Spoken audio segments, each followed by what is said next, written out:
Добро вечер. Четврток, 22 часот. Време за емисија во Центар на YouTube.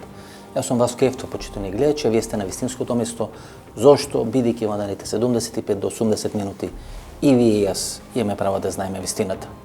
Вечерва, интервју со Александар Ного. На вистина, почитувани гледачи, во изминатите 6 или 7 месеци, јас помалку излегов од тој филм. Почнав да ја водам и да ја терам емисијата во еден сосема друг правец, кај што тие теории на заговор се обидам колку што е можно помалку да бидат застапени во рамки на емисијата во Центар, додеме на една потешка политичка анализа, меѓутоа, знаете, не можете вие постојано да правите сериозни теми или да не ги исполнувате барањата или желбите на верните гледачи. Освен за Југослав Петрушич, Александар Ного е личноста број 2 за кој имав најмногу барање да биде снимено интервју со него. Значи, повеќе од 1000 луѓе бара од мене да снимам интервју со Александар Ного. Тој е новата звезда на интернет, тој е новата звезда на социјалните мрежи која има 55-60 години. И тоа за разлика од сите овие теоретичари на заговори што сме ги снимале во изминатиот период, гледате, кај него ја нема таа еуфорија, ја нема таа помпезност. Има една смирена приказна која раскажува, во која верува, па дури која губи верува во таа приказна. Ние со него снимавме околу 2,5 сати интервју. Не можеме све да емитуваме во оваа емисија, вечерва ќе емитуваме некаде околу 80-85 минути. Утре или во сабота околу 21-22 часот ќе го објавиме и вториот дел на интервјуто во трајање некаде околу 60 минути. Едно одлично интервју. Сите што сакат да слушат интервјуа за теорија на заговор, веројатно ќе рече дека ова е број 1 интервју. Дека е феноменално интервју. Ќе ве кажа многу работи. Со многу работи ќе се согласите, со многу работи нема се согласите. Многу од работите ќе ве шокираат. Суди по жилет знаете кој е теорија на заговор. Работи за кои сме мислеле дека не се верни, дека не се точни, по 1, 2, 3 или 5 години се покажа дека се точни. Кој пред 7 години можеше да поверува дека Сорос ќе прави тоа што прави сега во Соединетите Американски држави, во Америка, знаете. Тие го измислија и им се врати тамо на изборите во Америка. Кој можеше да предпостави дека некој генерал во Израел ќе говори дека имале контакти со онземјани и тоа да го дава во еден од најогледните дневни листови во Израел и од Тел Авив. И тие теории на заговор, кои на почетокот со посмев, вклучително јас сум ги доживал одредени работи што се кажувале со подсмев. Дел сум објавувал во мојата емисија, бидејќи сум сакал да ја слушнете вистината, бидејќи вистината секогаш има најмалку 2 краја, а потоа врз база на информациите со кои располагате вие да може да стекнете или да создадете одреден заклучок, затоа ги имитувам овие интервјуа, за да можете да добиете една целосна слика. Да добиете слика како функционира светот.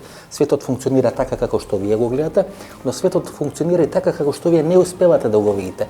Кога ги имате тие информации, тоа мноштво на информации, тоа ќе може сами да донесете заклучок. Слободен човек слуша све што му е на располагање и подоцна самиот го носи својот заклучок. Мојата публика е публика на слободни луѓе. Таа публика слуша што ќе се каже и носи собствен заклучок. Затоа ние се дружиме 20 години и таа дружба е цврста и темелна како бетон. Значи вечерва интервју со Александар Ного, некаде до 80 минути, останете со нас, сигурно ќе уживате. Александар Ного, теоретичар на завери или експерт за теорија на завери. Ко така некој ќе ве дефинира дали тоа ве навредува или го чувствувате или го доживувате како комплимент? Јас себе тумачим и посматрам као обичног човека и представам се као обичен Србин. Нисам теоретичар завере.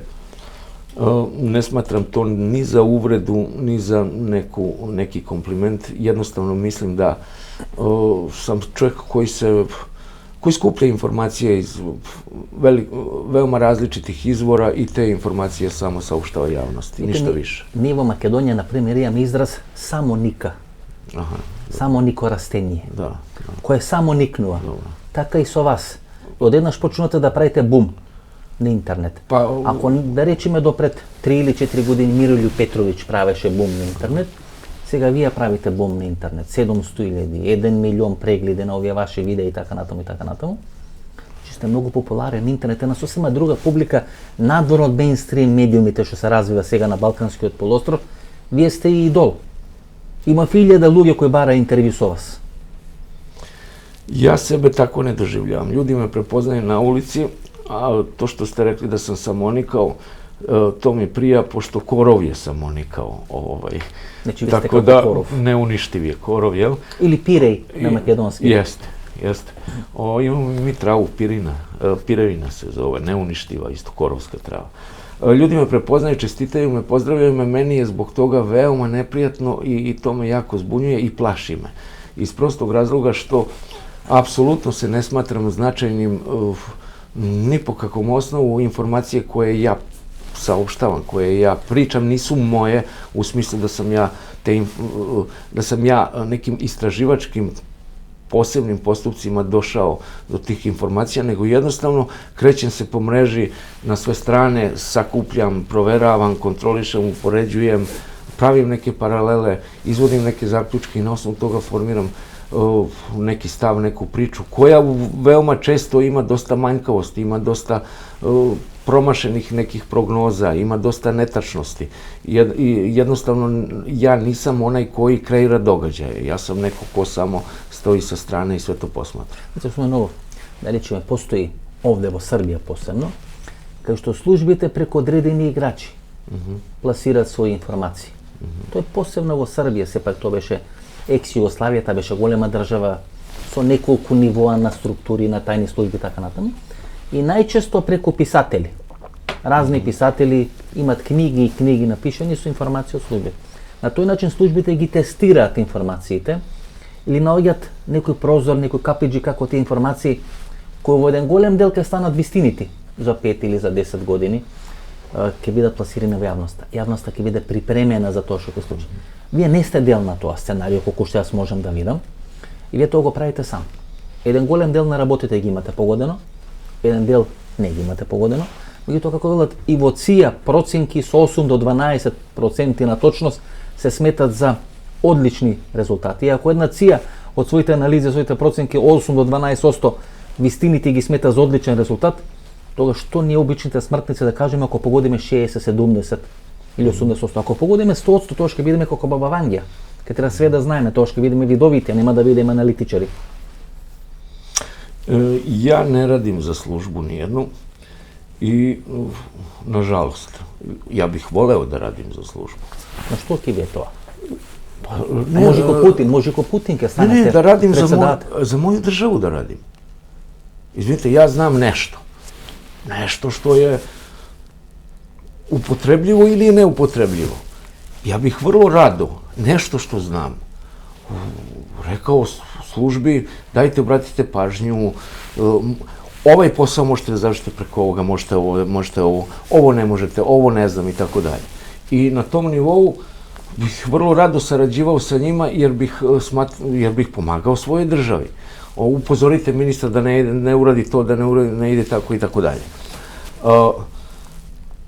Sa druge strane, služba bi mene, ako bi me angažovala, sa ciljem da ja prijavljujem šta je Vasko pričao kad je bio u Beogradu i s kim se sreo, mislim, nosite se, vi niste služba, vi ste Pijev me kafe vo hotel Moskva, ja spijev čaj, toj piješ tursko kafe. To nisu poslovi koji treba jedna služba da se radi, da se bavi. Така функционираат нашите служби, нели? Pa ako odrastu, ja sam spreman da im pomognem. Много. Денес сме 23 ноември. Ја не знам кога ќе го емитуваме ово интервју и што ќе се случи до тогаш, нели сепак треба да се вратиме во Скопје да го преработиме и така натаму.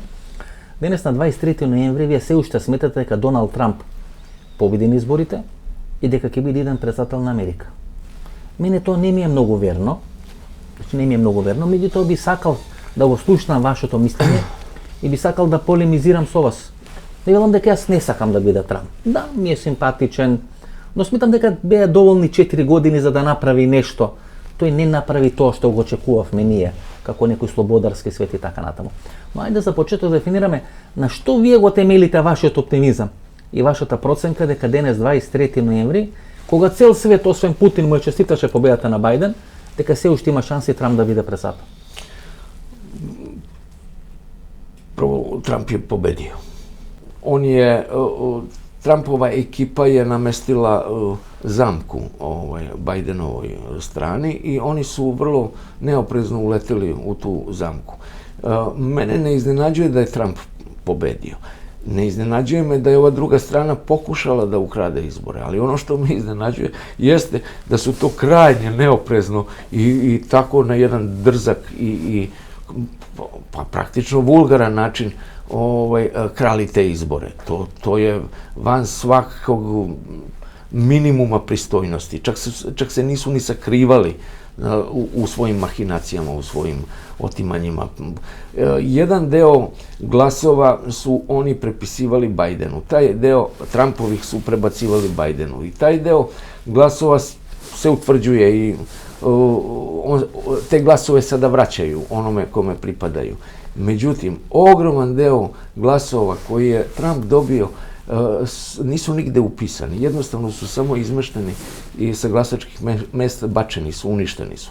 Tako da realno uopšte nećemo imati pravu sliku narodne volje, ali mislim da će u konačnici Trump biti pobednik i da tu nema ništa sporno. Вие дека пиевме кафе, рековте дека дел од тие гласачки ливчиња, бидејќи сега се карактеристични избори, бидејќи некада 90 милиони гласови се испратени по електронска пошта или преку пошта, и овие демократски медиуми 3 или 4 месеци наназад ја вртеа приказната дека можеби на изборната вечер ќе победи Трамп, меѓутоа во финалето ќе победи Бајден и дека Бајден не треба на изборната вечер, то дури Хилари Клинтон го советуваше некаде пред 2 месеци, што и да се случи на изборната вечер, дека Бајден не смее да ги признае резултатите на изборите. Значи се подготвуваше терен со месеци дека тие електронски или тоа гласање по пошта ќе му донесе победата на Бајден. Велите дека дел од гласачкиот материјал не е печатен во Америка, туку дека е печатен во Кина. И делом у Србији. И дел во Србија. И делом у Србији. Манjim делом е штампан у Србији. Гласачкиот материјал? Да, гласачки материјал. Каде во Србија? Во Топчидер? Pa ne znam gde se to štampa, verovatno u to ne mora, nije to neka posebna zahtevna štampa, to svaka je bolja, jača štamparija može da oštampa. Neki velja дека моделот, ови софтверот Dominion е правен во Србија. Софтвер je pravljen u Srbiji, on je pravljen za 2016. Kada su bili izbori između Trumpa i Hillary. Ali demokratska strana u Sjedinjenim Američkim Državama još nije imala izgrađenu infrastrukturu da primeni taj softver. Odnosno, krađu preko softvera. Zato su je primenili sada, pripremivši veoma dobru infrastrukturu, a u dobru infrastrukturu spada upravo histerija o koroni, zbog koje građani ne mogu da idu na izbore, pa će građani onda internetom, poštom, elektronskim putem da glasaju. Tako da imamo u toj izbornoj noći imamo pik koji raste, linija glasačka ide nekom uobičajenom linijom, a onda negde od ponoći do 2 sata odjednom skače do neslućenih razmera, tako da Trump ubedljivo vodi ceo dan i celu noć i onda odjednom u periodu od 40 minuta između ponoći i 1 sat Biden dobija apsolutno više glasova i tako dalje. Sad se ispostavlja da u mnogim državama je mnogo više bilo glasača nego što ima upisanih ovih birača. Добро, како Кина, например, гледате, ајде можем да разберам лековите да се префрлат, да се произведат во Кина. Можем да разберем и други производи, бидејќи работната сила е поевтина и така натаму. Пазарот е голем. Им одговара на американци да го префрлат своето производство во Кина. Меѓутоа, гласачките ливчиња ми е несватливо да се печатат во Кина. Гласачките ливчиња кои одлучуваат кој ќе биде избран за председател на најмокната држава во светот. Како вие имате информација дека токму во Кина се печатат тие гласачки? Vrlo jednostavno, najjeftiniji su bili. Најефтини. Samo to, bili najjeftiniji. Nema tu nikakve Тоа е значи логиката американска. Ma Што е ефтино е добро. To će Kinezi da odrade. Nalaze se čitavi paketi sa glasovima u kojima su već zaokruženi Bajdenovo ime. Ti paketi su sa omotnicama kineske pošte. Onako kako su iz Kine poslali, čak nisu ni to raspakovali, prepakovali, nego tako su ubacivali čitave te pakete. Krađa je velikih razmera i to je skandal nad skandalima. Ono što je sada interesantno jeste kako će mediji da se ispetljaju iz cele ove priče, pošto su mediji potrčali da izaberu predsjednika, da proglase predsjednika i CNN je tu predvodio, podcenili su prvo intelekt američkog naroda. Mislili su da je dovoljno da oni tu sada kampanju sprovedu, ovog će da u lockdown neki stave, blamirat će ga, imat će negativnu kampanju, ovog će favorizovati, završeno, bit će izbori onako kako su oni to tempirali, procenili i pretpostavili. Međutim, Trump je bio u apsolutnoj medijskoj blokadi. Čak su mu i na Twitteru intervenisali na njegovim tweetovima i to je bilo jako nepristojno, ružno. Prekidali su ga na televiziji. Užas jedan, skandal na skandalima. Uprkos tom jednom potpunom mraku medijskom mraku u kojem je Trump vodio svoju kampanju, on je ubedljivo dobio glasove. Potcenili su snagu naroda i spremnost naroda da nešto promeni. I još nešto, za Trumpa je ovoga puta glasalo čak 11-12 miliona ljudi više nego prošli put. Za Trumpa je glasalo jako mnogo crnih i latinoamerikanskih glasača. Mnogo više crnaca i mnogo više latinoamerikanaca je glasalo za Trumpa. Naročito latinoamerikanci su glasali. Jer on uvodi radne dozvole i pravi red, što je idealno odgovara onima koji su već latinoamerikanci u Americi, to im garantuje da će sačuvati svoja mesta, jer ovi novi koji dolaze neće moći da rade na crno, moraju da imaju sređene papire. Na taj način ih je osvojio jako puno tih latinoameričkih glasova. Gospodin Nogo, vi imate jedna informacija, kao što velite дека Trump je samo portparol, to je vaša analiza, дека Trump je samo portparol na odreden sistem, na odredena mokna mašinerija, odredeno lobby grupa, lobby društvo, kako da ga narečem. Видики, ако некој се спротистави на длабоката држава, или влези со идеја да се спротистави на длабоката држава, то мора да е подготвувано долг временски период, вие велите повеќе од 50 години. И дека мокна екипа состава некаде околу 300 луѓе, стои позади Доналд Трамп. Ако тоа е така, зошто Доналд Трамп во овие 4 години не расчисти многу повеќе? Бидејќи сите очекувавме дека ќе бидат апсени луѓе смените, направени така натаму. И тоа не се случи. Можеме ли тука да ја анализираме цела ова ситуација? Кои се тие групи? Дали е Трамп портпарол на тие групи, односно на таа група? Кој е генералот Майкл Флин? Што требаше да направи, а не се направи? Кој тоа го има спречено? Можеме ли пред македонските или пред моите гледачи на ова емисија во Центар Ходи на YouTube да објасниме што де факто се случуваше зад завесата? Не знам све детали. Тоа што знаете. Mnogo više toga pretpostavljam. Priča sa Trumpom je ista kao i priča sa Putinom. I Trump i Putin su dva preduzeća, dve firme, dve kompanije. Ovu firmu čine 250-300 ljudi. Ovu firmu čini 250-300 ljudi. I Putin i Trump su samo predstavnici te ekipe ljudi koja je, konkretno, oni su Trumpa tražili decenijama. Trebao je neko koga će postaviti neko koga mogu da istaknu kao predsjednika koji će da sprovodi ono što su oni zamislili. Ista priča je bila i sa Putinom. I Putina su tražili jako dugo dok ga nisu našli. Dve ekipe stoje, one između sebe sarađuju po određenim pitanjima. Sad, jako ima puno nerazumnog sveta, pa kaže šta sarađuju, on hoće da se pobiju. Pa naravno, hoće da se pobiju.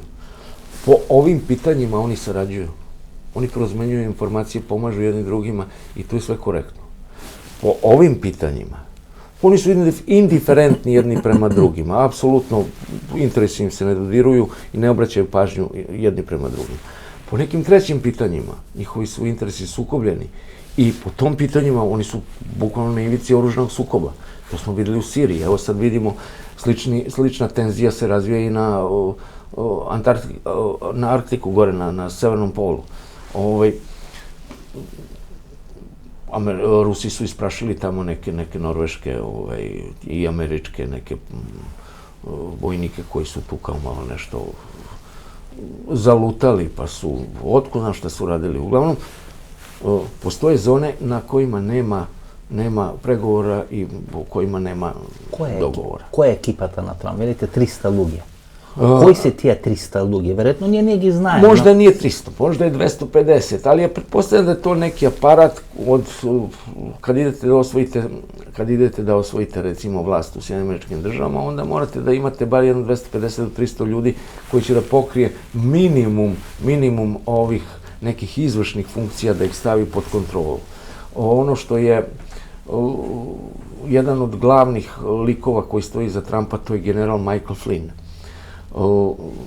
On je čovek koji treba slušati njegove govore. To su jako dobri govori. To je čovek koji zaista, mislim da je to čovek dobre namere. On je hrišćanin, Irac je izuzetno jedan čestit čovek. Prv beše eliminiran. Na njegov prvo udrija. Odmah su ga eliminirali. Znači, ušte ne beše inauguracijata na Trumpa završena, go vinje deka je ruski čovek, negli. I beše eliminiran pored ta afera. Сега гледам добива на судот, го враќате така на тоа, и то беше елиминиран клучниот играч на таа. Sad tu eliminaciju izvršio Lord Malloch Brown. On je glavni igrač Soroseve fondacije, on je čovjek koji dovodi Sakašvilija u Gruziju, odvodi Sakašvilija u Sevastopolj, organizuje rat između Gruzije i Osetije, organizuje pobunu u Ukrajini, odnosno Majdan, formira UČK i podiže albanske teroriste i priprema ih za sukob sa Srbijom, zatim te iste za sukob sa Makedonijom i tako dalje. Iza svih njih stoji Lord Malloch Brown. Ko je to čovjek? Engleski lord, čovjek iz obaveštajnih struktura, bio je drugi čovjek Ministarstva spoljnih poslova, značajna figura koja je veoma uticajna.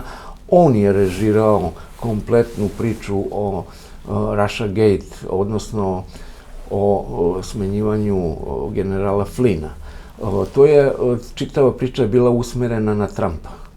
Ali se Michael Flynn svesno postavio da primi udarac na sebe i svesno se žrtvovao kako bi predsjedniku Trumpu oslobodio prostor za manevrisanje. Ako pogledate prvi Trumpov mandat, on praktično ništa nije mogao da uradi nego da održava svoj mandat.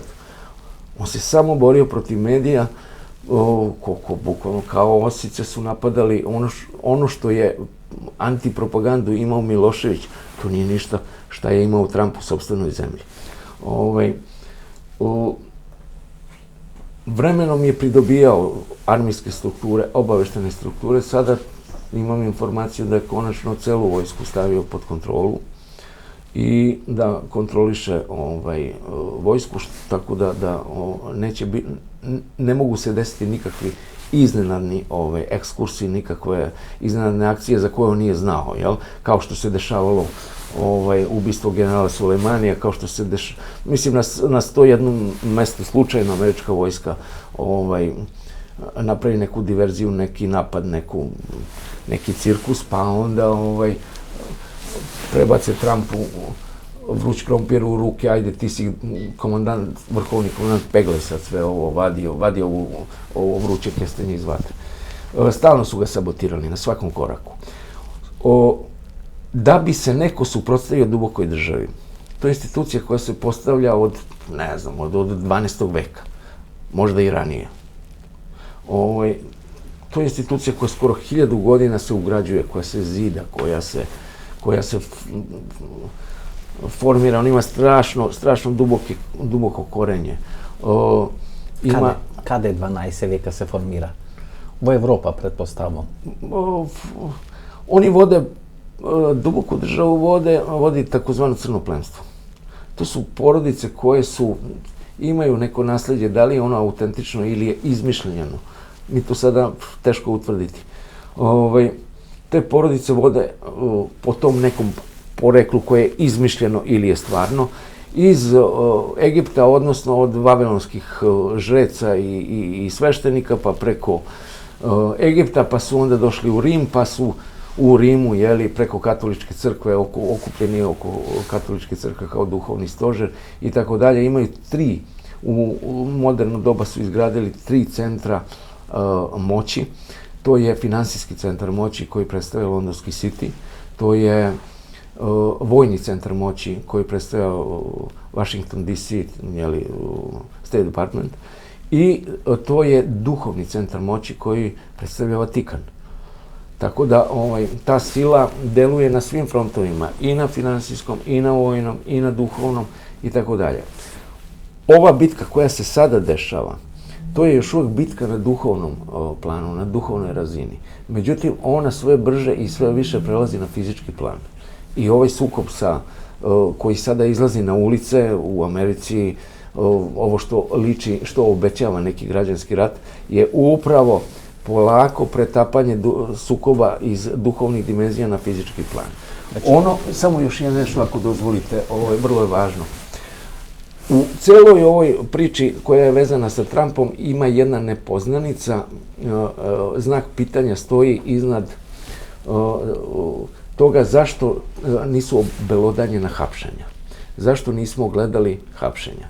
Ono što je nepoznato, što je pod znakom pitanja, jeste da li Trump zaista, odnosno Trump i sva ekipa oko njega, da li oni zaista imaju nameru i da li zaista rade na zameni sistema ili jednu ekipu vlastodržaca, jednu elitu zamenjuju novom elitom, drugom elitom. Da li je ovo samo smena elite u odgovarajućem sistemu ili se zaista menja ceo sistem? Ako je u pitanju samo zamena likova, praktično se ništa neće desiti jer za 50 godina čovječanstvo će opet biti u istoj situaciji. Ako je promjena celog sistema, onda cela priča će izgledati sasvim drugačije. Što vi mislite? Da rečem Michael Flynn. Zašto je ekspert Michael Flynn? Zašto, na primjer, udar odvelite je na Trump, no se podmetnuo Michael Flynn. Ključan igrač, trebaše da bude sovjetnik za nacionalna bezbednost, to beše Condoleezza Rice, podocna stana, neli ministar za nadvorišne ravode. Znači, ključna figura v administracijata na Trump. Od što se plaše od Michael Flynn? Pa mora da ga eliminirat ušte na početok, od pred da bi da počna Trumpovi od mandat. General Michael Flynn, igrec po poteklo, hristijanin, puritanec, što se veli v ta religiozna smisla na zborot, što se plaše deka može da otkrije Michael Flynn? Napad na duboku državu je i veoma komplikovan. Zašto? U pitanju su bankarske elite. Pre svega, one su najbitnije. Znači, ovo je londonski City. To je prvi od finansijski del. Bankarske elite. Da. Da biste napali bankarsku elitu sa pitanjem, sa istragom, zašto je ovaj novac išao u udar, prošao, nije prošao, plaćeno, nije plaćeno, ta istraga je gotovo nemoguća. Prvo, oni imaju svoje banke. Drugo, oni jako dobro i vešto znaju da sakrivaju put novca. I to bi bili ogromni beskrajni procesi koji bi se, ko zna kad bi se završavali, preskupi bi bili i ne bi doveli ni do kakvog nekog bitnijeg pomaka i bitnijeg, značajnijeg rezultata. Zato se krenulo od mesta gde su oni najranjiviji. A oni su najranjiviji pošto su svi pripadnici satanizma. Dobro, što podrazbirate pod satanizam? Znate, ja sam gledal nekoliko vaše emisiji i vi govorite satanisti. Znate, možemo li da definiramo što vi podrazbirate pod satanizam? Bili kako kažete satanizam, to deluje toliko nadrealno, toliko nerealno, što teško je na publikata neli to da može da go prihvati. Što podrazbirate pod satanizam kako proces? Satanizam podrazumije magijske rituale. Magijske rituale u kojima se manipulacijom energije mogu postići, realizovati određeni rezultati u materijalnom svetu.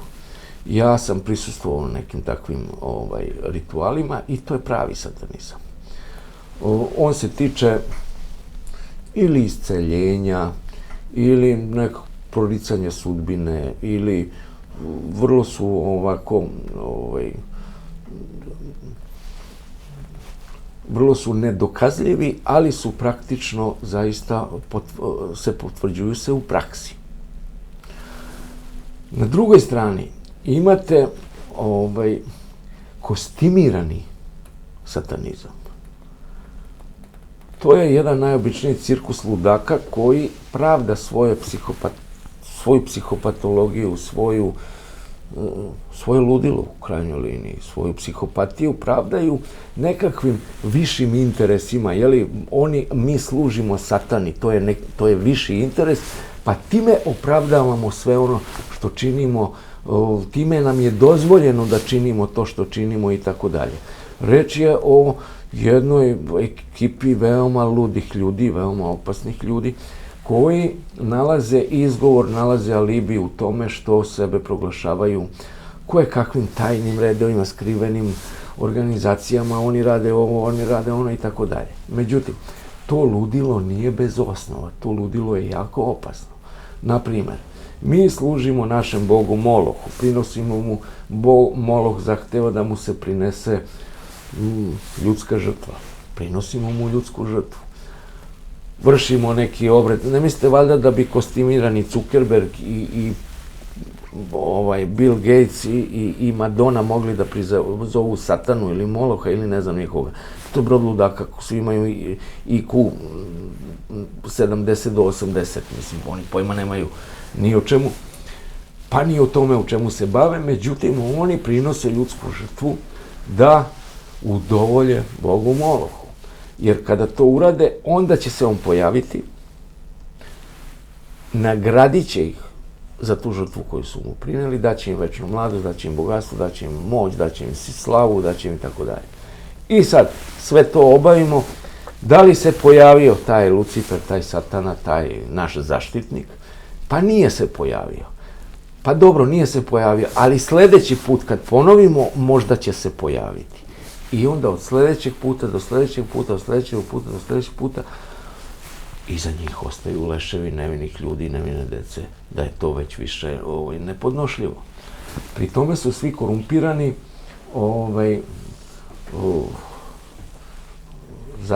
zaista su korumpirani bogatstvom. Svi se nalaze na visoko pozicioniranim mestima, to su mesta sile, mesta moći. Odatle deluju, odatle crpu zaštitu i jednostavno suviše dugo su činili zlo tako da su ubedili sami sebe da apsolutno su bezbedni u tome što rade i da to mogu da nastave bez ikakvih ograničenja. Имавте најавено дека следува операција на апсење на сатанистите, тоа беше некаде пред 4 или пред 5 месеци. Се случи ли нешто? Веќе народот, гледајќи ве, следејќи ве, очекуваше дека беа апсени Хилари Клинтон, Бил Клинтон и така натаму. А Хилари Клинтон сега прославува победа на Џо Бајден на американските председателски избори. Дека ќе бидат, не знам, Бил Гейтс, дека ќе биде Сорос и така натаму, и тоа не се случи. Се случи ли во тој дел нешто? Ајде, почнавме со Майкл Флин дека имаше задача нели да расчисти со сатанистите. Што се случува таму? Значи кој е тој процес? Кој процес има сега случајно? Да можете вие нели да ги потврдите или да бидат негирани овие тези што кажувате? Прво kad se krenulo u ceo taj obračun sa tom satanističkom pričom, uslovno satanističkom pričom, treba imati u vidu da satanizam kao magijski ritual, on je seksualni. To su rituali seksualne prirode. Međutim, ovde govorimo o veoma ozbiljnoj psihopatologiji na ovom planu. Prvo je pod kontrolu stavljena FEMA. Što je to? To je Federalna agencija za krizne situacije, ona se od 50. godina formira, pravi, izgrađuje. To je država unutar države, to je vojska unutar vojske, to je jedna monstruozna sila koja je izgradila u Americi preko 1200 koncentracionih logora. Oni imaju sisteme za transport ljudi, vozove, brodove, rečne brodove, priobalne i tako dalje. Jednostavno spremali su obračun sa američkim narodom. FEMA ima vojsku od 6 miliona ljudi, što je monstruozna vojska. Imaju nevjerovatnu logistiku, helikoptere, džipove, prevoz, transport, oružje, sve živo imaju. To znači funkcionira u Amerika. I FEMA ima neograničena ovlašćenja. Oni mogu bukvalno da sa čovjekom urade isto ono što je mogao komandant koncentracionog logora za vreme Drugog svjetskog rata. Takva imaju ovlašćenja. Prvo što je urađeno, general Andrew Rawlings je FEMA-u stavio pod ključ. Tako da je FEMA odmah bila blokirana i ona je pacifikovana, ona ne može ništa da uradi. Potpuno je pod vojnom kontrolom američke vojske i neupotrebljiva je. Tako da se duboka država ne može da osloni na ovu vojnu silu. Sa druge strane, general Michael Flynn je obavještajni oficir, on je čovjek koji dolazi iz mornaričke obavještajne službe i on je vrlo dragocen zato što on zna satanističke puteve, tragove, on zna gde su groblja, gde su žrtvovana deca, on zna gde su masovna groblja, zna rute kojima se deca donose, zna mesta na kojima se vrše žrtvoprinošenja. On je jedan od najobaveštenijih ljudi po tom pitanju. Otuda je, smatra se da bi general Michael Flynn trebao da u drugom mandatu bude šef CIA sa namerom da ugasi CIA. Pošto CIA je opasnost ne samo za ceo svet, nego je opasnost i za Ameriku. A pretpostavka je da bi eventualno potpredsjednik Amerike mogao da bude David Robert Steele. On je jedan od osnivača mornaričke obavještajne službe, inače je sudija u Međunarodnom sudu za prirodno pravo i za ratne zločine i za zločine protiv čovečnosti, koji sudi koji ima ingerenciju na celom planetu. Sad, da li će se to desiti, da li se neće desiti, to ćemo vidjeti.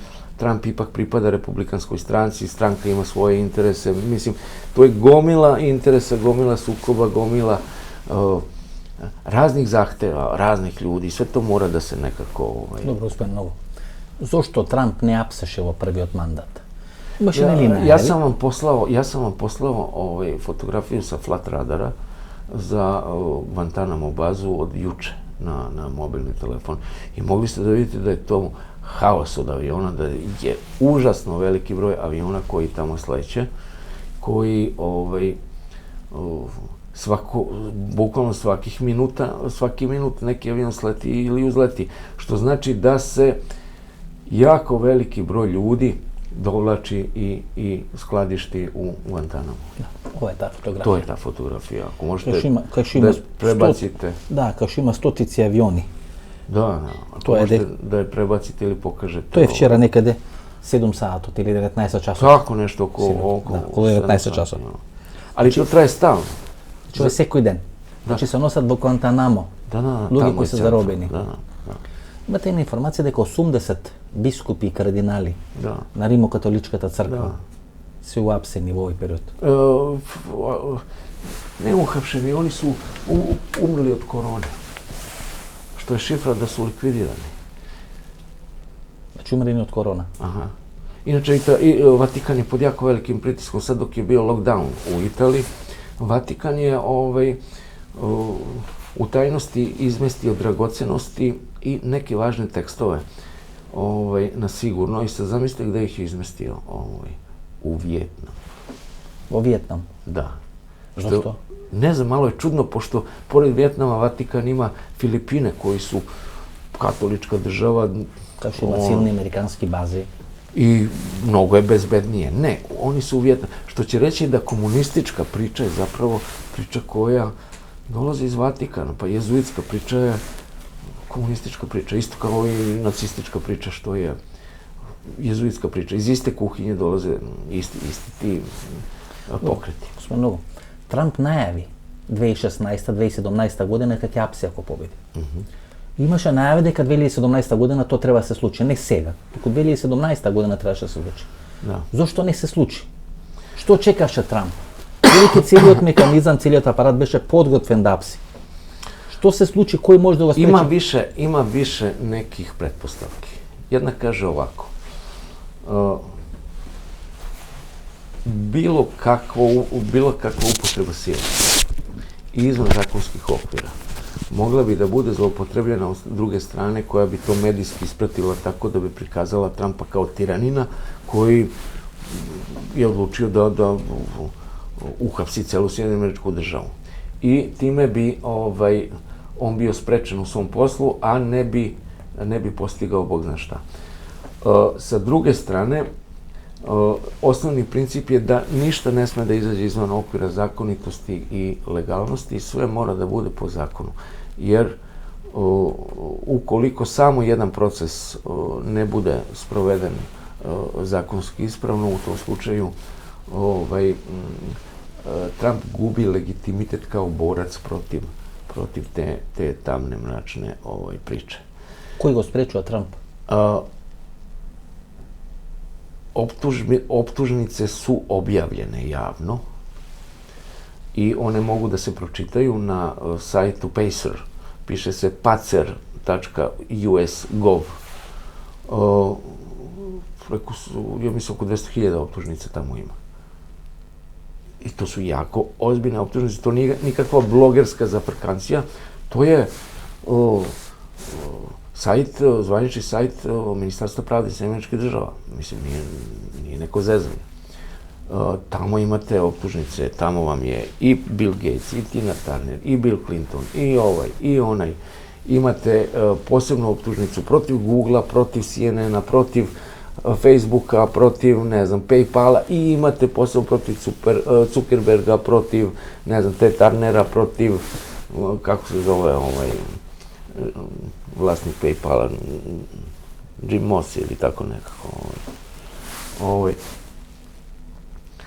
Znači, posebno lično protiv njih optužba i protiv njihovih kompanija. Do sada je već nekoliko hiljada ljudi u svetskim kompanijama dalo ostavku, oni su smenjeni. Ova krađa izbora sada u Americi je odmah po pokretanju istrage, kada je Vrhovni sud odredio da se proveri glasanje u svim spornim mestima. Istog momenta su svi pripadnici Demokratske stranke, odnosno oni koje su demokrate, koje su Clintonisti ubacivali u Ministarstvo pravde, svi ti činovnici su napustili Ministarstvo pravde, preko noći su dali ostavku. Tako da je jednim potezom izvršeno čišćenje kompletnog Ministarstva pravde. Ja očekujem da vidimo ta suđenja kada će početi. Mislim da neće biti prijatna. Mislim da neko to neće moći da isprati, neko će moći da isprati, ali da će biti jako teško i mučno sve to gledati, to će sigurno biti. Koja je familija Tarzano? Ne znam, familija Tarzano ili Torozano je familija koja se... Неколку пати не ли ве прашам, кој можел да го спречи Трамп 2017 година? U proleće je Trump htio da izvrši puč u Americi, bukvalno da izvede vojsku, da pohapsi sve generale i gradonačelnike velikih gradova, da pohapsi svu državnu upravu i da završi priču i sa satanizmom i dubokom državom i sa svime. To je proleta 2017 godina. U proleće 2017. Odmah je u startu bio zaustavljen. Ispred njega se isprečila porodica Tarzano ili Torozano, ne znam o toj porodici, tražim, kopam da saznam nešto o njoj, koja je dovoljno moćna da ga je zaustavila i rekla je ne, mora da ide možeš da se vratiš u zakonske okvire i sve mora da bude propisano kako je po zakonu, tako moraš da se uradi. Ta familija Tarzano je jedna od velikog broja familija jako moćnih koji stoje uz Trumpa. Ти се тие 250 до 300 фамилии кои стојат за Трамп и кои се борат против длабоката држава. Ако велите дека длабоката држава трае 10-12 века, значи трае од таа средновековна Италија, тоа е систем кој функционира, значи ги поминува и првата, и втората, и третата крстоносна војна. Страшно успешно. И формирање на масоните и така натаму и така. Значи тоа е систем кој трае, кој вистина е посилен и од Ватикан, што се вели. Бидејќи Ватикан е дел на тој систем. И он е дел тог система. Значи, ако имаме Сити, ако имаме Вашингтон DC, ако имаме Ватикан, значи овој систем, таа длабока држава, ја цело време мислевме дека тоа е во рамките на Америка, значи таа ги надминува рамките на Америка. И некој, како што велите, го носи Трамп на чело на Америка да расчисти со целата ова работа. Тоа е на кабала филозофија, нели, или ка филозофија, која Трамп се обидуваше да ја развие, да може да ја промовира. Овие мејнстрим медиуми се спротестуваа жестоко на целата. Гледате што се случува, ќе кажете нешто на Facebook, Facebook би го забранил профилот, би филтрира, ке пишете нешто на Twitter. То истото ви се прави. Во еден период беше и со YouTube и така натаму. Значи, ако го имаат под контрола целиот медиумски простор, сака да го имаат под контрола и овој интернет. Легален и нелегален интернет. Значи, сака да имаат контрола врз информациите. И кога ние се прашувавме зошто сака да имаат контрола врз информациите, видовме дека американскиот председател е де факто промовирано страна на медиумите. Тој што ги има, значи, медиумите под контрола, има и власта под контрола. Како ќе се излезе од целата таа работа? Rothschildi su se negde vrlo kasno pridružili ajde kažemo dubokoj državi. Negde 1804-5.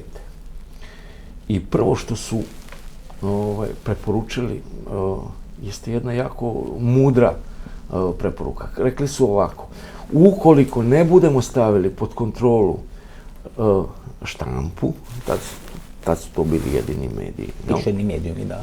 Štampu i škole, odnosno obrazovanje, ništa nećete uraditi. Džaba vam finansijska moć. I od tada počinje intenzivno preuzimanje kontrole nad informacijama, odnosno nad informacijama svake vrste, nad informacijama u obrazovanju, u nauci, u onom što zovemo mainstream medijima. Svugde su informacije strogo usmerene, strogo kontrolisane, strogo nadgledane. Onaj ko vlada informacijama, vlada i ljudima. Kako izaći iz toga? Problem je... Znači, Rothschild je kreator na to, kontrola na obrazovanje i kontrola na mediju. Ne, jezuiti su kontrolori svega. Jezuiti stoje iza svega. Ali Rothschild je kao njihov predstavnik pristupajući toj bankarskoj alijansi istupio sa tom preporukom, negde oko 1803-4. Da se prvo stave pod kontrolu uz novac, da se stave i informacija, odnosno obrazovanje. Можеме ли да дефинираме језуити? Ние сме нели православна вера.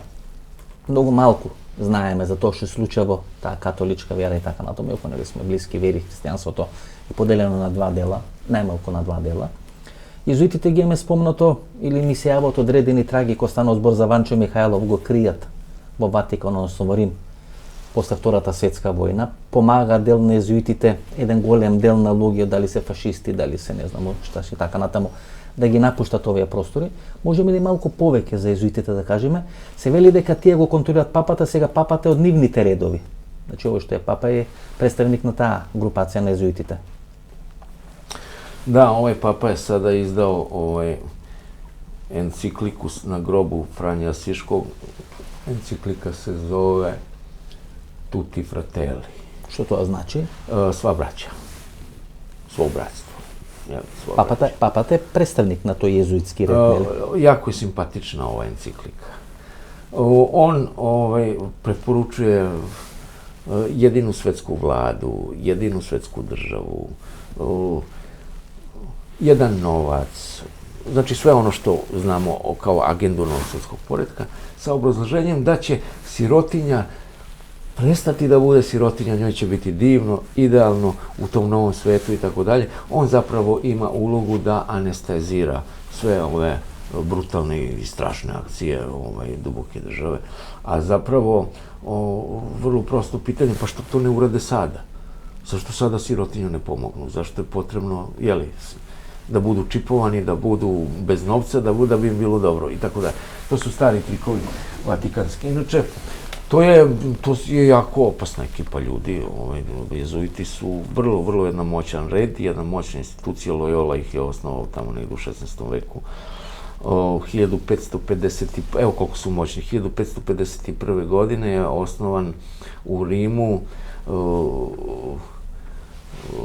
Gregorijanski teološki fakultet, odnosno univerzitet. Na tom teološkom univerzitetu u taj univerzitet se dovlače mladi, uspešni, pravoslavni monasi, bogoslovi iz pravoslavnih zemalja, iz Ruske crkve, iz Srpske crkve, verovatno iz Makedonije, iz Makedonske crkve. Oni tamo su na bratskoj obuci sa hrišćanskom i tako dalje. To je Rim.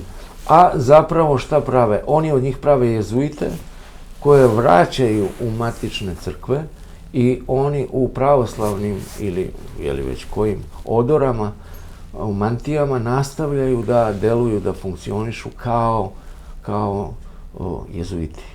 Zapravo oni su crk koji uništava pravoslavnu crkvu.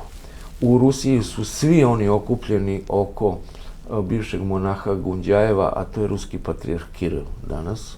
On je najveća opasnost po Rusku pravoslavnu crkvu. U Srbiji možete da vidite ekspresno umiru od korone crkveni velikodostojnici. Umro je Milutin, umro je vladika Milutin, umro je Amfilohije, umro je vladika Artemije, patrijarh, i tako dalje. Irinej, jeli? O čemu se tu radi? Pa, stvar je vrlo jasna. Vatikan raščišćava, obezglavljuje sve ono što bi moglo da smeta i da bude prepreka u nameštanju novog patrijarha, odnosno svog kandidata za patrijarha. Tako da sad Vatikan ima svog kandidata za srpskog patrijarha, Nemci imaju svog kandidata za srpskog patrijarha, Englezi imaju svog, jedino Srbi nemaju svog kandidata za srpskog patrijarha. Interesno, Amfilohije ima studirano vo Rimu. I Amfilohije, i Irinej Bački, i Atanasije Jevtić, sva taka posebna trojka velikih vladika, je čisto jezuitska priča. Da, jedan ili dvajca članovi na makedonski od sinot isto ima studirano. Ili bili na postdiplomski studiji vo Rimu. Znači, to je ta linija jezuitska koja je vjerojatno i srpska i makedonska ta pravoslavna crkva. Pazite, cela priča o makedonskoj pravoslavnoj crkvi i ovaj spor koji je nerešiv između vaše i naše crkve već 50 godina. Da, svega izgleda da je nerešljiv spor. To je jezuitska priča. Ova priča sa Crnogorskom pravoslavnom crkvom, to je jezuitska priča, par excellence. Istorija sukoba između Srba u Hrvatskoj i Hrvata i onaj strašni genocid koji je bio u Drugom svjetskom ratu i sad ponovo ovaj rat i ovaj sukob, sve vam je to jezuitska priča. Iza svega toga stoje jezuiti.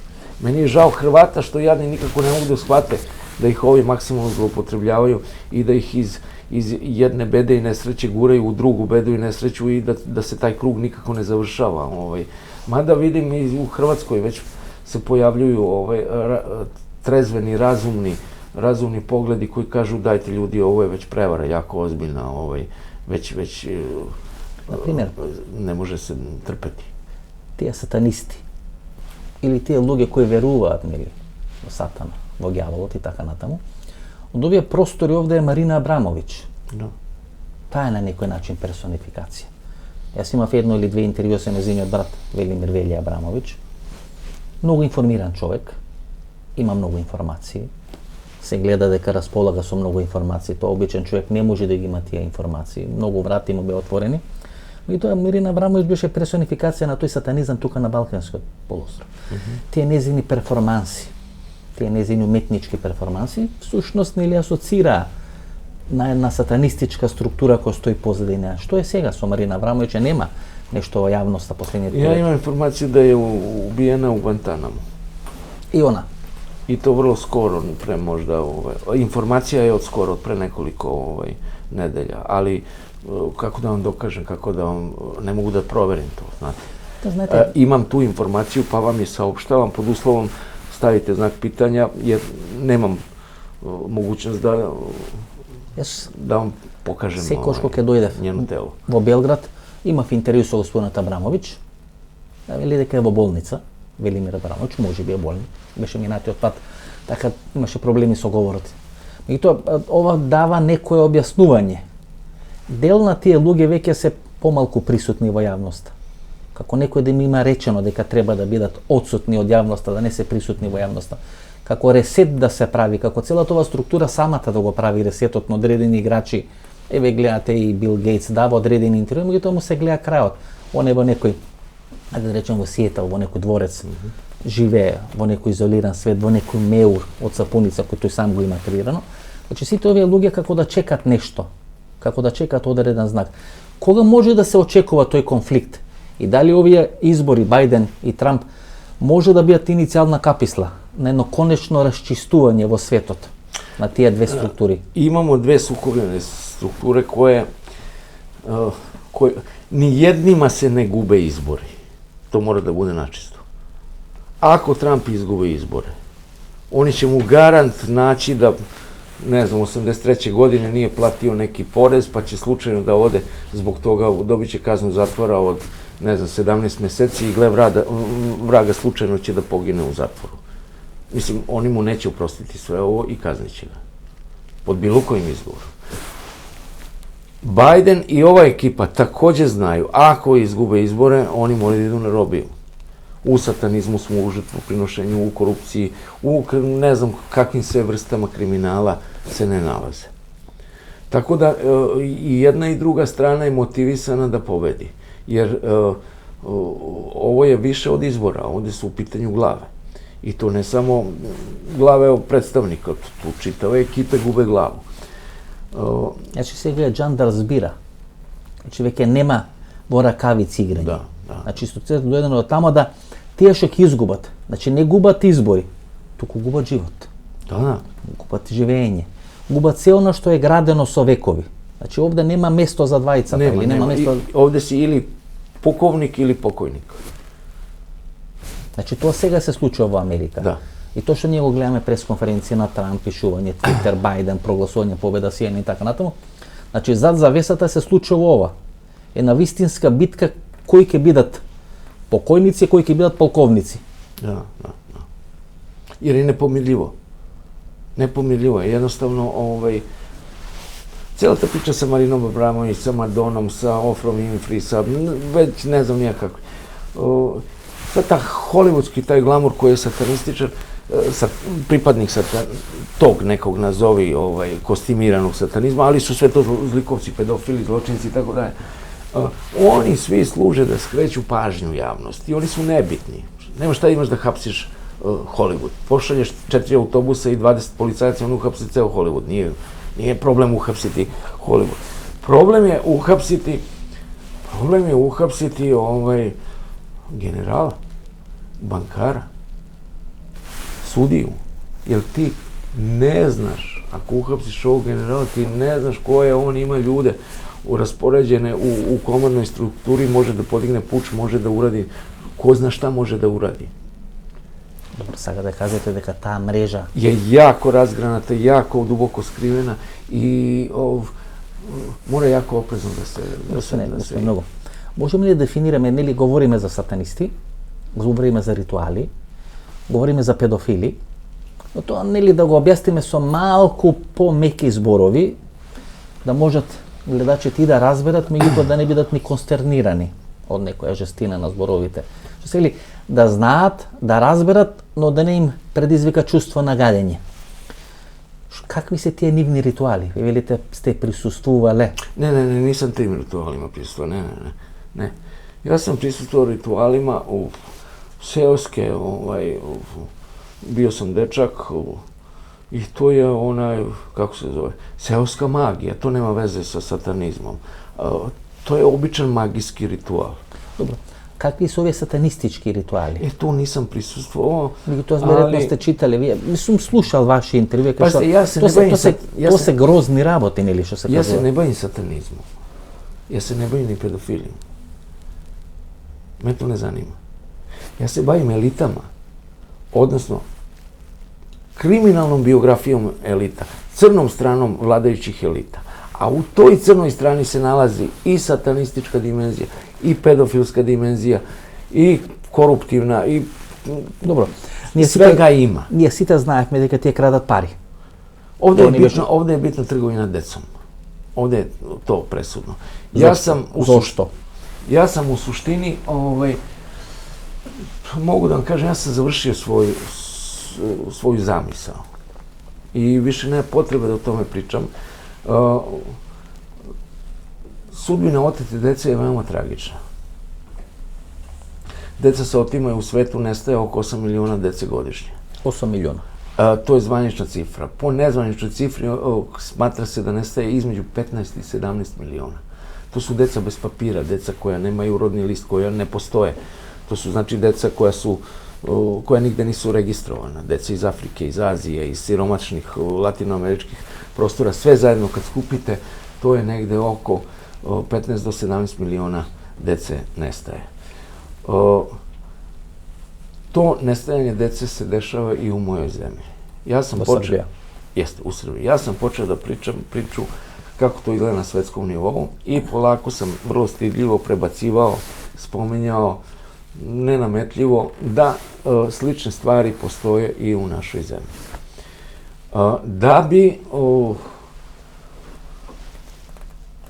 to moje obraćanje javnosti sa tom temom skrenulo pažnju javnosti i ljudi su počeli da se time zanimaju. Onda su moju priču preuzeli drugi ljudi koji se bave time, ljudi kojima su baš ukradena deca. Gospođa Ana Pejić, gospodin Čičarević, pojavila se, gospođa Jovana Stojković, doktorica, isto vodi tu protest protiv krađe dece.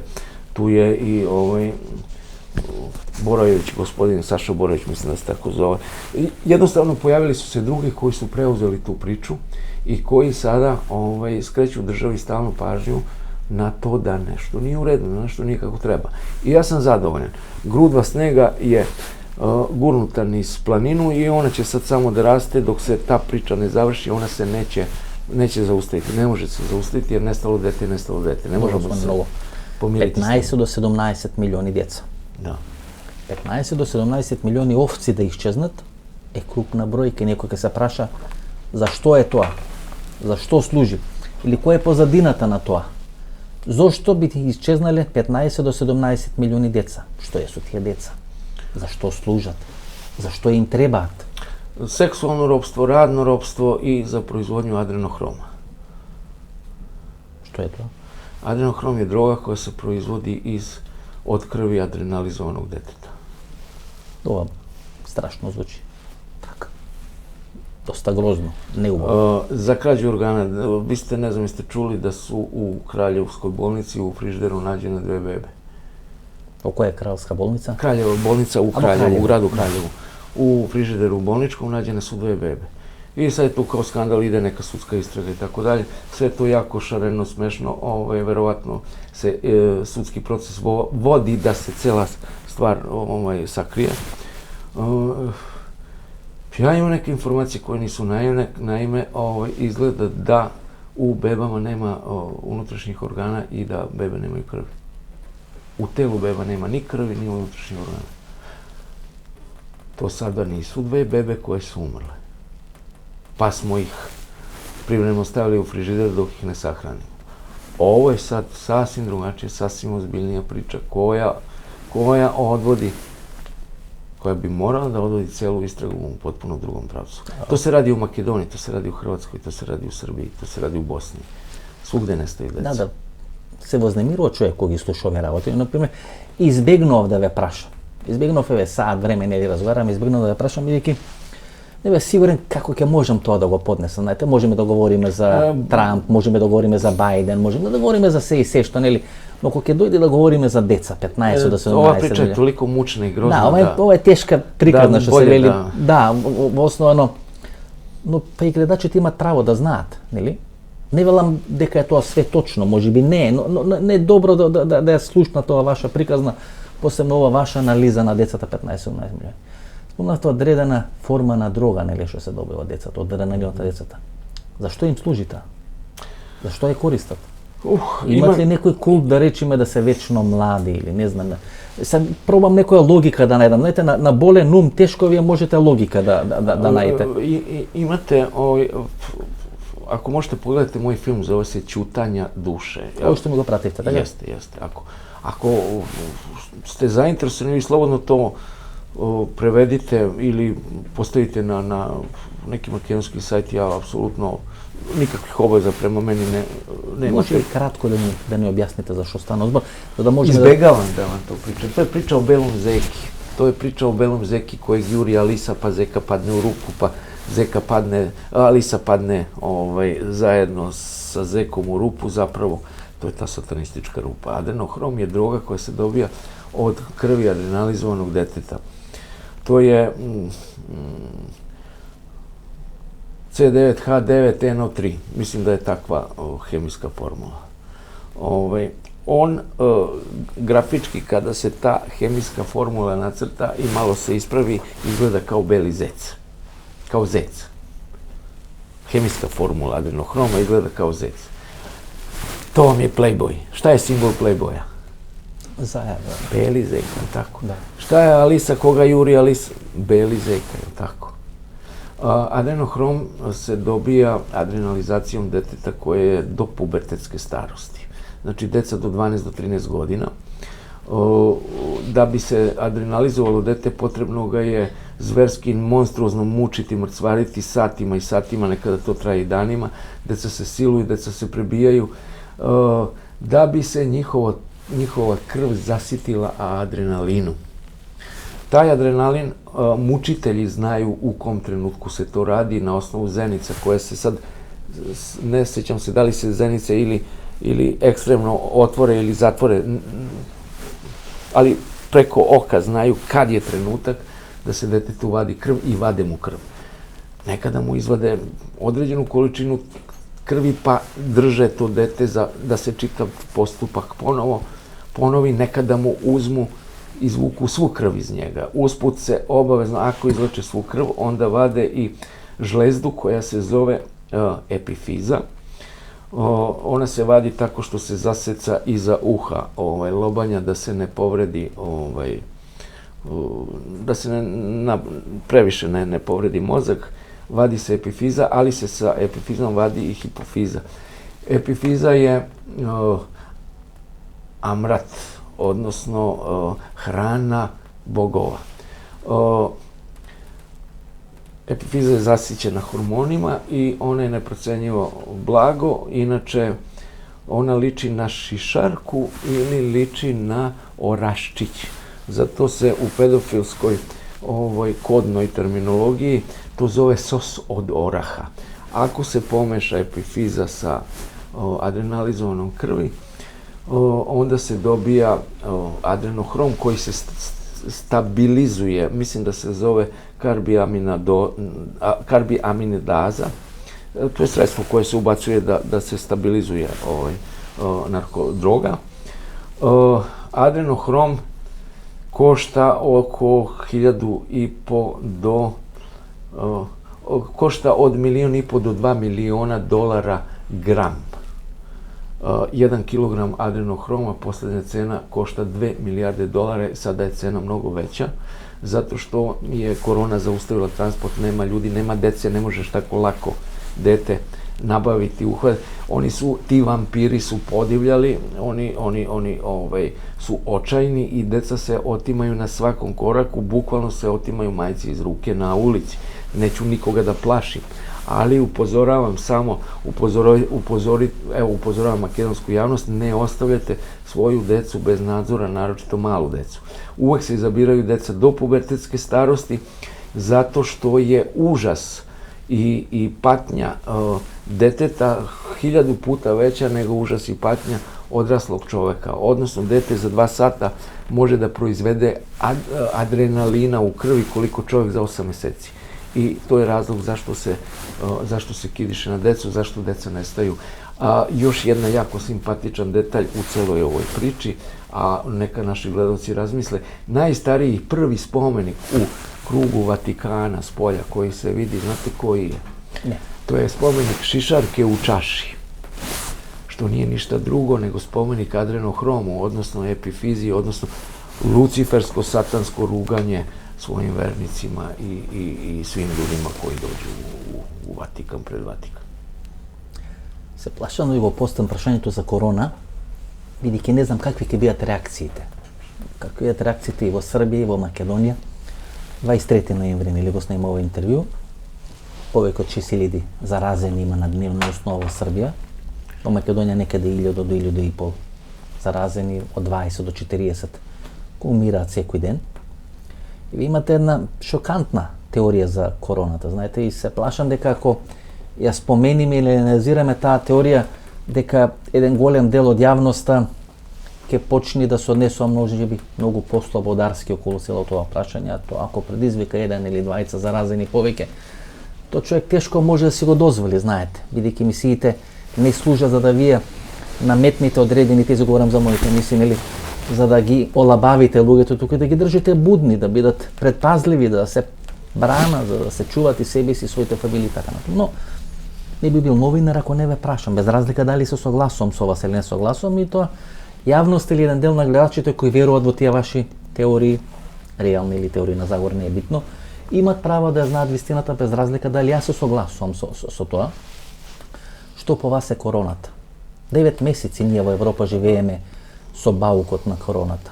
Навистина има многу помалку умрени во споредба, многу помалку умрени во споредба со оној шпански грип пред 100 години, со она куга или чума. Kod nas korona, u Srbiji korona ne ubija dovoljno ljudi koliko vlasti to očekuju. I vodi se kampanja, bukvalno kampanja da treba što više da nas umre. Зошто?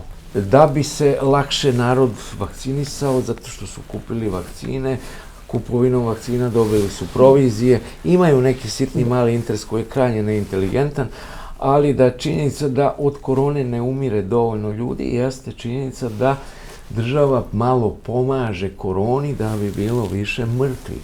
Kako pomaže? Pa mi imamo zaprašivanje komaraca u novembru mesecu. Mislim, da li ste vi, da li je neko normalan? Kakvi komarci u novembru mesecu? Ali imamo kamionete koji noću prolaze po ulicama Beograda, zaprašuju od komaraca. Ljudi su uzimali uzorke tih oblaka, zaprašivača, tih sredstava. Nađeni su bojni otrovi kao što su sarin, kao što su ricin. Postoje informacije, nemam provereno, nemam pouzdano, da se pojavljuju i cijanidini. Naravno, pojavljuju se bojni otrovi, ali u vrlo velikom razblaženju. Tako da neće svako umreti, nego neko će se razboleti, a neko ko već ima oštećena pluća, on će sigurno umreti. Svi umrli od korone su veoma dobro došli i pouzdani izvori zdravih organa koje možemo da im uzimamo. To je javno izjavio ministar zdravlja naše države. Pri tome ne razmišljajući, ako je čovjek umro od zaraze, kako ćeš da uzmeš zaraženi organ, jel? Kaže, ne, ostali organi su zdravi, čovjek je moždano mrtav i nesmetano možemo da uzimamo unutrašnje organe. Ovo je strašno, ili što zborite? Ovo je citat iz Blica. Вие верувате во ова теорија? Да. Дека короната не постои и дека се запрашува во ноември од авиони против комарци, дека не од авиона, земјска су запрашивања. Дека камиони вртат низ Белград, низ други градови. Верувате во оваа теорија, бидејќи знаете еден голем дел од луѓето се ќе веруваат во вас, бидејќи ве гледат по овие канали во Србија и така натаму, еден дел од луѓето ќе фрлат дрва и камења, не само по вас тука, ќе фрлат дрва и камења по мене, како сум ни дозволени оваа теорија да давате во период кога многу луѓе се заразуваат, умираат, нашиот здравствен систем е пред колапс и така натаму. Значи, одиме по жилет, што се вели. Со вакви теми, со вакви емисии одиме по жилет, но секоја емисија мора малку и да провоцира, да отвара одредени нови видици, без разлика нели дали се согласуваме, да почне народот да размислува. Не мора да верува, но да почне да размислува, кога ќе почне да размислува, тоа сам ќе си го донеси својот заклучок.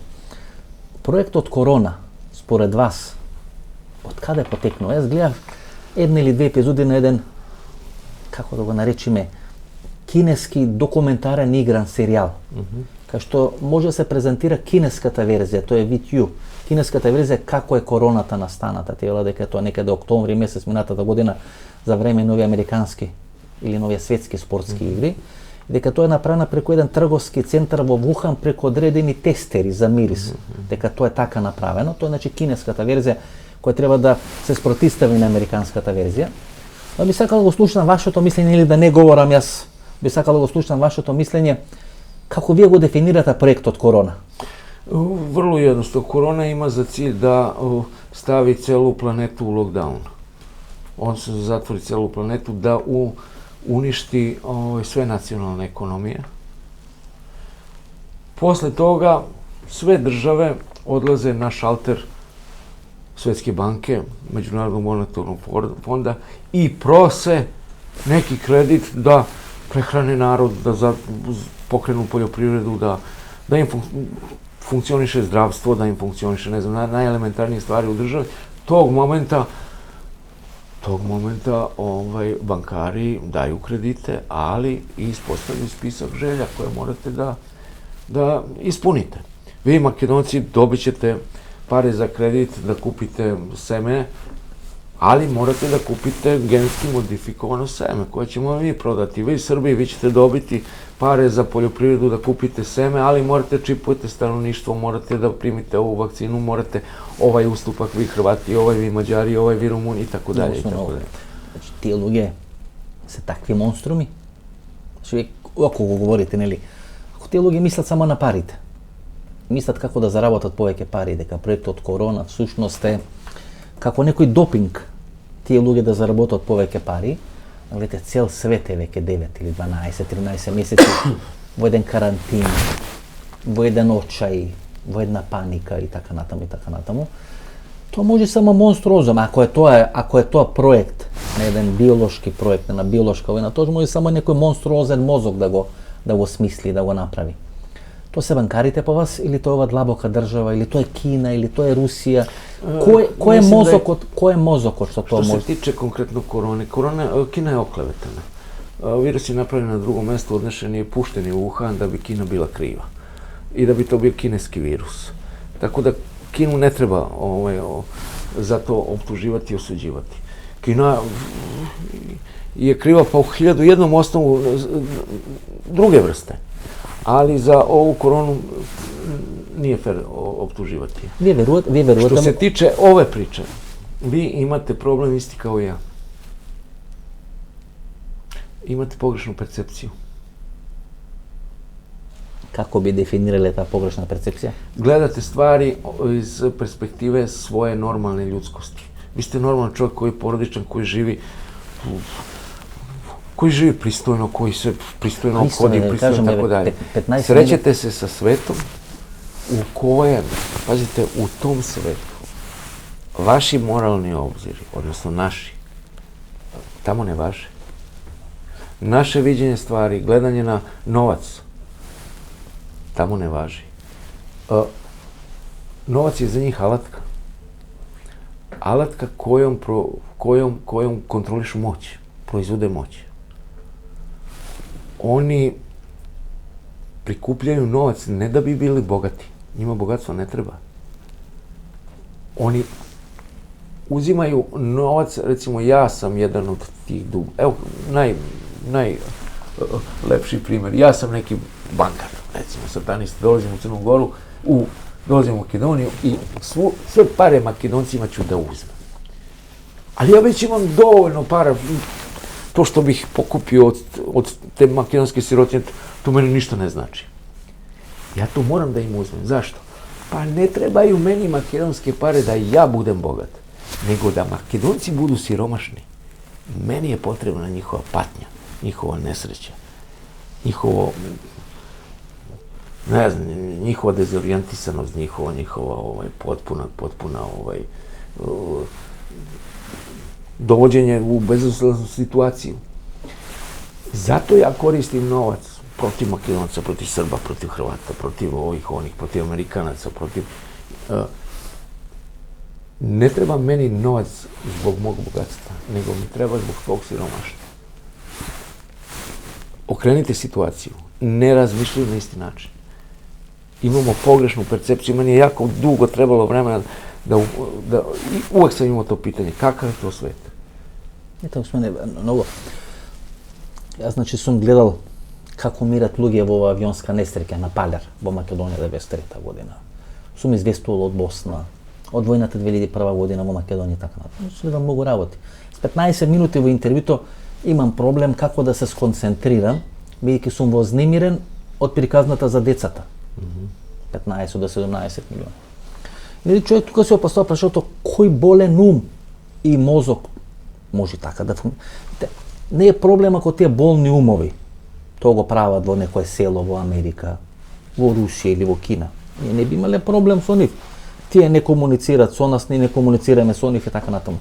Но кога тие луѓе ќе се дел на системот кој може да ги направи председатели на Америка, председатели на други држави, министри за надворешни работи, така натаму, врвни глумци, уметници, представници на Холивуд, на елита и така натаму, тоа веќе сме загрижени.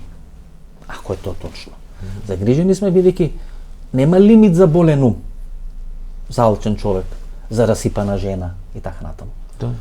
Ако вие ги немате тие скрупули, тогаш нема лимит до каде тоа може да дојде таа глупост, перверзија, опасност и така натаму. Каде ќе оди се ова, ако е тоа така? Како ова ќе заврши? Де ќе ова да иде? Де ќе ова да заврши? Како ќе се ова развити до краја? Svako ko je uzimao adrenohrom nema pravo na život. To je princip koji su uveli David Robert Steele i Michael Tollin. Svako ko je uzimao adrenohrom sebi je oduzeo pravo na život.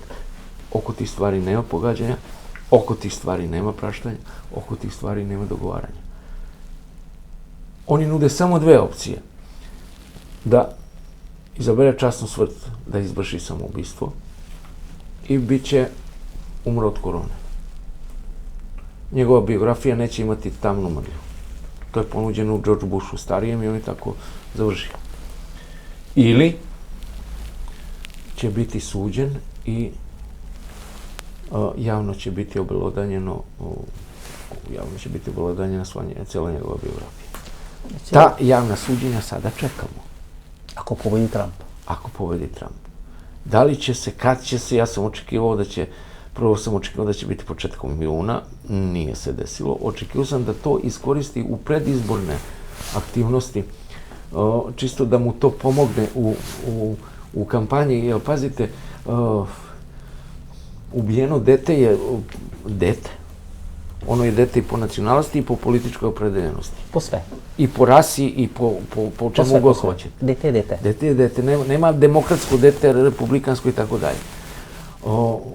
Ove stvari su same po sebi skandal bez presedana. I ne gi iskoristi vo kampanjata. On to nije hteo da iskoristi. Svaka mu čast. Многумина се разочарани. Mnogi su razočarani.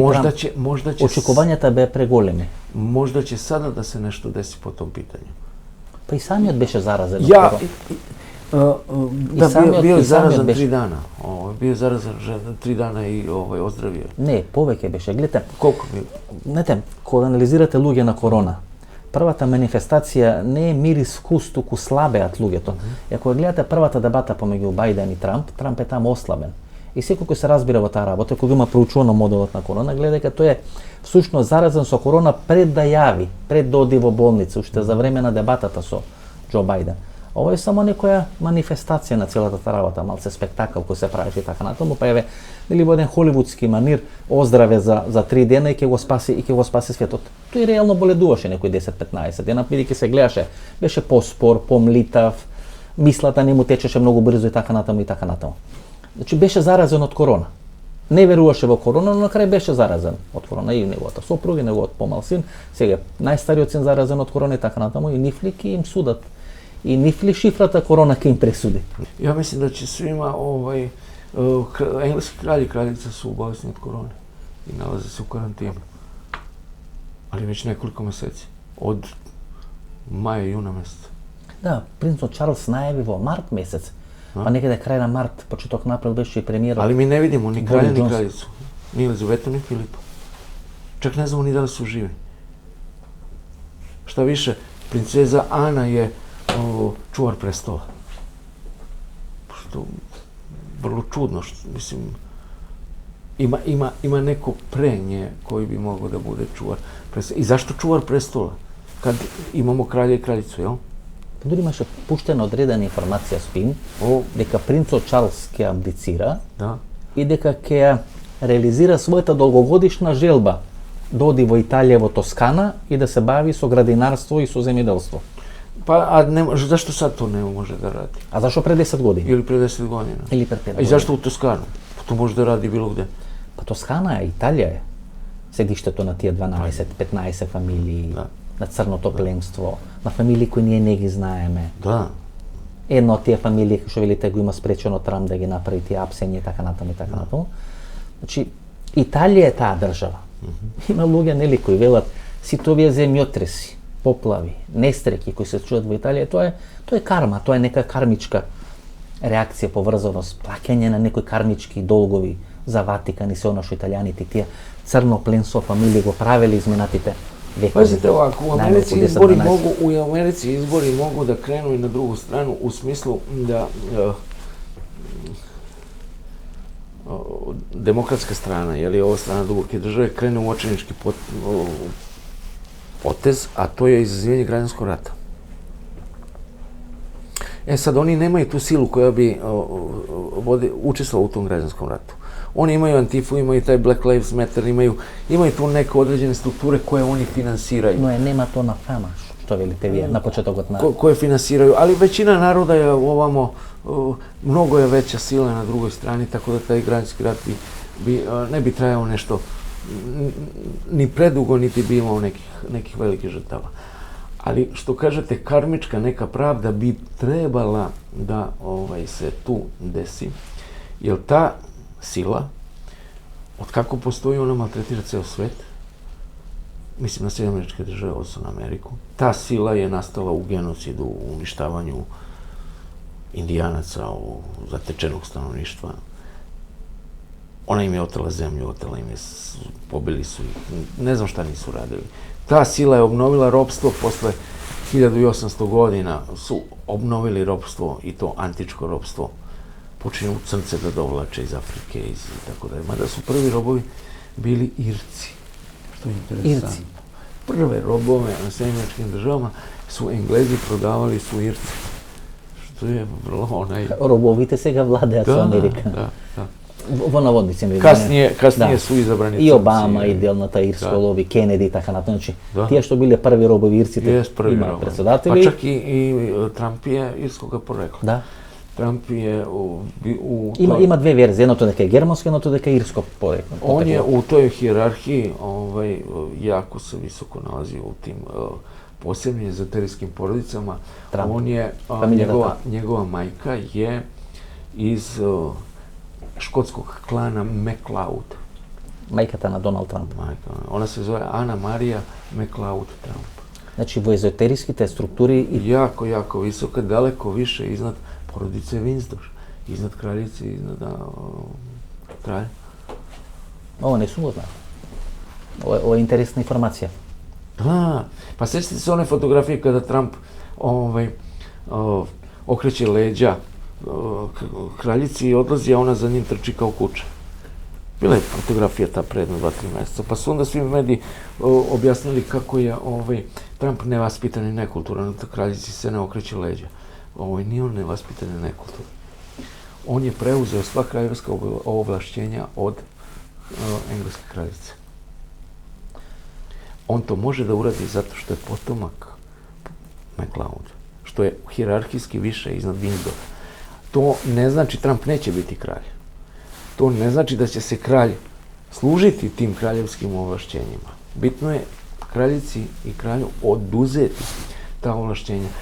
Posle toga, oni su se, njih dvoje, Elizabeta i Filip, su se pojavili u prestolu, ali su bili u građanskoj odeći, bez krune i bez znakova obeležja, što znači da oni više nisu vladari kraljevi, nego su samo čuvari prestola. Simbolički to znači. Gledajte, jedna interesna informacija za Boris Johnson.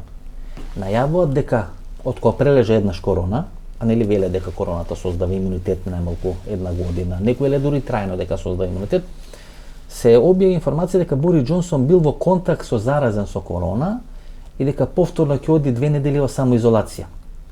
И то се поклопува со честитката на Борис Джонсон до Џо Бајден за победата на американските претседателски избори. Значи, Борис Джонсон, кој важеше за најверен сојузник на Доналд Трамп во Велика Британија, му врти грб и му е честита победата на Џо Бајден.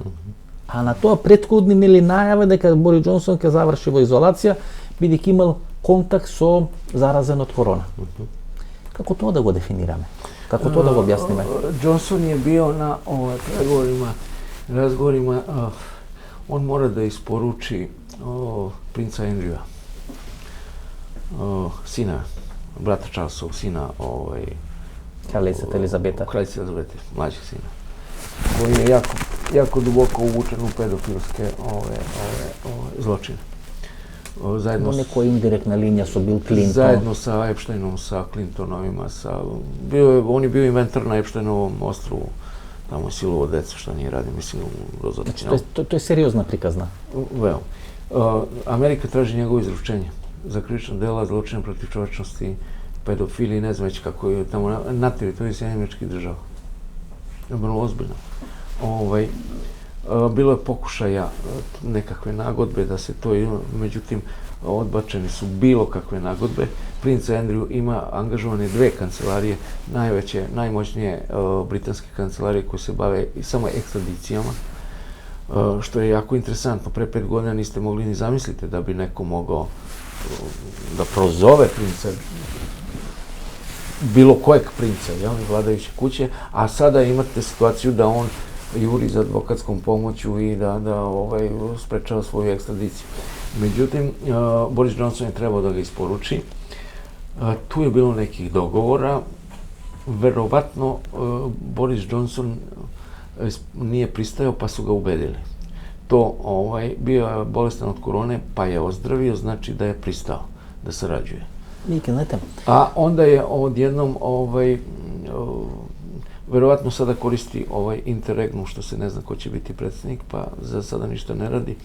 Naravno, koristi priliku da čestita Bajdenu da izbegne svoju obavezu koju ima u vezi sa kraljevskom kućom i prema Trumpu, ali mislim da neće to moći da izbegne. Mislim da će morati da isporuči. Еден од шефовите на неговиот кабинет, или на протокол, како тоа се нарекува, вели дека кога заминува во болница, имат разработено сценарио и во случај на смрт на Борис Џонсон, дека се определени сите потези што ќе се прави, како ќе се прави. Гледате, нагло се влоши неговата состојба при првичното заразување со корона, дури доаѓа сигнали дека се наоѓа пред смрт, дека е во инфективна клиника, дека е во клинички центар и така натаму. Но тој подоцна излага неговиот шеф на кабинет или не знам веќе како тоа се нарекува во таа британска терминологија, вели, ние ги имавме анализирано и предвидено сите потези што да правиме во случај на смрт на премиерот Борис Џонсон. Што беше сериозна работа. Тоа значи беа сериозни разговори што ќе прави, дали ќе прифати или нема. Ако не прифаташе да игра, веројатно веќе 6 месеци ќе му дававме. Čenica ќе ми ја давме. Питање е дали ќе ga razapeti на респиратор или неќе. Ево, наше владики разапинju на респиратор. Свако колега на респиратор. Добро, има 90 години, например. Добро. Дали ќе го... Па, они могу корони да помогну како хоće. Кажу да, медицина каже да постои неки вирус корона кој е негде на нивоу прехладе. Neke malo ozbiljnije prehlade i da to se nosi na nogama. Ovde očito nije reč o tome. Ovde je reč ili o nekoj naknadnoj intervenciji genetskoj, koja opet nije dovoljno izvor opasnosti. I rekao sam vam, naša vlada pomaže koroni. Tako što truje svoj narod, vojnim otrujima.